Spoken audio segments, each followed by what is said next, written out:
So this morning, it is time to hear the commander's side of the story. The admiral that the White House says gave the order for the follow-up strike on an alleged drug boat in the Caribbean is set to offer a classified briefing today on Capitol Hill and take questions. And the Wall Street Journal is reporting that he is planning to tell lawmakers the two survivors of that first strike were seen actively continuing their drug-running mission even after the boat was hit that first time, which he says led to the second hit. Also today, we're expecting the unclassified version of a Pentagon watchdog report on Defense Secretary Pete Hegseth's use of the messaging app Signal when he discussed sensitive military operations back in March. And as we told you first on CNN, sources say the report found that Hegseth's messages risked endangering U.S. troops, among other things. CNN's Elena Trine is live at the White House. There's a lot that is going to be happening today. How much are we going to learn about it? What are you hearing from there?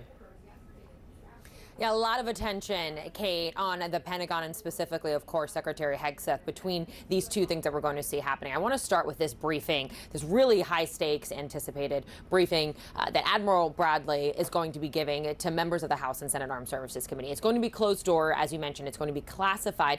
But what he's expected to tell lawmakers could be crucial to trying to rebut the claims from legal experts as well as some Democratic lawmakers that that second strike on that boat back in September could have amounted to a war crime. He's expected to say essentially that after that first attack, 9 people on board were killed, but there were still 2 survivors. And he's expected to tell them that from their understanding, those 2 survivors were trying to continue their drug run. And essentially that made them vulnerable for a second attack. They're going to argue that it was within his right to order that second strike on the boat. And look, we've been hearing now from lawmakers for days, from both Republicans and Democrats, about how they are very skeptical of that second strike, particularly if those 2 survivors were incapacitated or if they really were going to try and continue to fight or posed any threat to the military who are carrying out this operation. They want to know who saw this, who knew this. They also are likely going to press Bradley on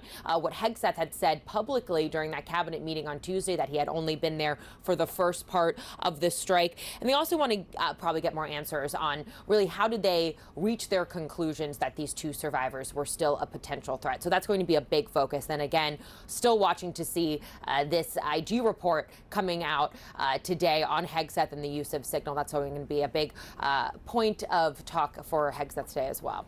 Kate? Yeah. And the mood of lawmakers after they receive this classified briefing will be an important thing to gauge today as well. It's great to see you, Elena. Thank you so much for kicking us off.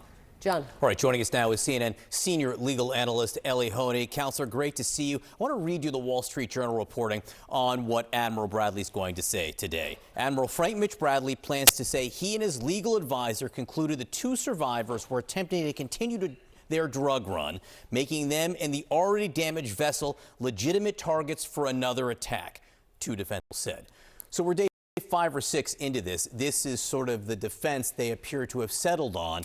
What's significant about this? How does this change maybe the framing? Well, I think they're finding a gray area here. So let's consider a couple hypothetical scenarios that I think can help explain the law. If there was a first strike on a ship, and then it turned out there were 2 people in the water clinging to shards of aluminum from the boat, they would be defenseless, they would be incapacitated, absolutely against every Geneva Convention, Hague Convention, law of war available. It would be a war crime, it would be illegal. That's scenario 1. If on the other extreme, there was a strike, but there were still 2 people on board and they were firing back at American forces or radioing in attacks, physical attacks, artillery strikes on American forces, they would still be in play, and that would be legal. Now we've landed, I think, closer to the first scenario, right, but somewhere in that gray area in the middle. Okay, and again, in order to prove that second scenario, in theory, they'll have to produce video, communications, whatever. That right, may be what they do today. This all hangs on it being an armed conflict, exactly, which of course is a completely different set of circumstances. And that takes us out a level to all 21 of these strikes that have happened on these ships. The premise for all of this is essentially we're in a war. Donald Trump has said this is an armed conflict, this is a terrorist organization. Now, we do not have an authorization for use of military force from the Congress, which is the way we now essentially declare war. If Congress declared that, there would be very little legal question, but that's not been declared.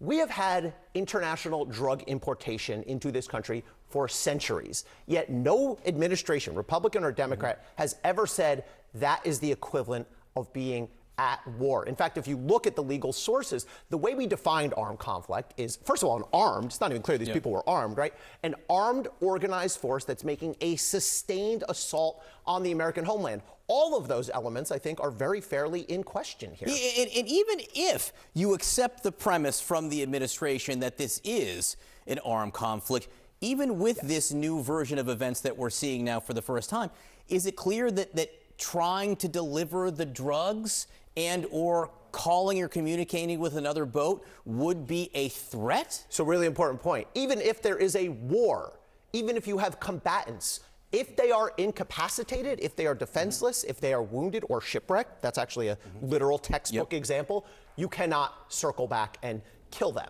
So that's number one. Number two, this argument that, well, they're bringing in drugs are dangerous, people use drugs and sometimes die. That is dangerous. That is a federal crime. That is something we are absolutely entitled to try to stop. However, it lacks the imminence that usually has been required for this type of strike. Usually, if you have this kind of strike, it has to be a bomb's about to go off, someone's about to get shot, there's about to be a physical attack on U.S. forces or people. Very quickly, Admiral Bradley is talking to Congress today. There is Defense Secretary Pete Hegseth. Do their interests align 100% legally? No, they could in fact diverge, because the key question to listen for is, what did each individual specifically know at that moment? If Pete Hegseth knew there were 2 survivors and perhaps hypothetically they were unarmed or not dangerous, and he gave an order, he could be in trouble. If he didn't know that, though, and only Bradley knew that, then the buck could stop at Bradley. So their interests, they have some commonality, but they're not exactly aligned. Ellie Honig, Counselor, great to see you today. Thanks, obviously, Chuck. a lot of questions here. We could learn more over the course of the day how this is explained and what evidence also they have, which is crucial. Joining me now in the group chat, Betsy Klein, CNN senior White House reporter, Mike Dubke, former Trump White House communications director, and Ashley Etienne, former communications director for Vice President Kamala Harris. Betsy, I want to start with you. This is coming kind of at a high stakes moment for Hegseth, because then also somehow Signalgate is back.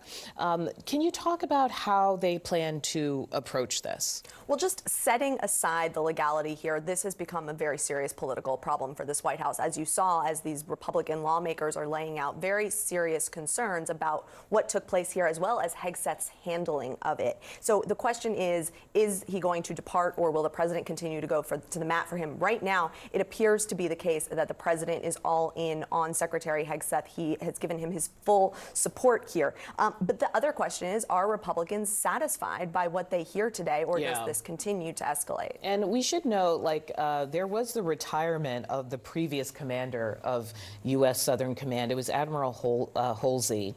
This was announced back in October, and CNN at the time learned that Hegseth didn't believe that this commander was moving quickly or aggressively enough to combat drug traffickers. But they were concerned that some of the operations were not lawful. This guy escaped because he left, obviously, and now we're in the scenario maybe some military people would be concerned about, which is you're on the Hill answering these questions. Right. And, they're walking into a Capitol Hill that has a very short leash for this Pentagon. There's been other things that have been happening outside of all of the conversation about the Caribbean and the Venezuelan boats. A lot of information that the Pentagon is not sharing with both Democrats and Republicans. Yeah. I mean, there is not a deep well of sympathy for either Secretary Hegseth or the civilian command within the Pentagon right now. And so they're walking into that in addition to all these other items that are out there. And to your point, here's how some lawmakers, Republican lawmakers, were asked about Hegseth. Do you have confidence in this guy? So here's just a sampling. Do you have confidence in Secretary Hegseth? We'll make our decisions based on the facts of the case. We haven't got the facts yet in front of us in a classified setting. Do you have confidence in him? Would you say that? Can you say you do? Thanks for your time. Yes, to quote Mariah Carey, I don't know her. Exactly. So how do Democrats play this moment? They've been on edge because over the last couple of days, they were raked over the coals for that PSA saying, look, troops, you don't have to follow unlawful orders. So how do they spend this morning? Well, I mean, I think both of those messages are still relevant. I mean, I don't think Democrats are walking off of the point that you should not pursue illegal actions. I mean, that's at the center of this conversation right now, whether or not the administration's actions were actually legal, whether or not there was war crimes committed or even murder that was committed. So I think those Democrats are still feeling justified in those messages. But, you know, I've run communications for all the big investigations from Benghazi to even the Russia interference in the election. And here's what I think the investigators are going to be focused on in the conversation with the admiral today. One is, what were the extent of the orders?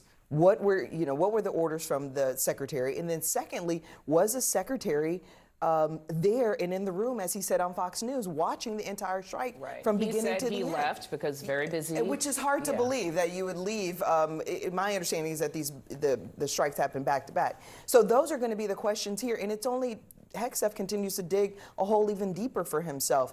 So that's really what's at the center of this. I think if Democrats are smart, they'll continue to do this in a bipartisan fashion.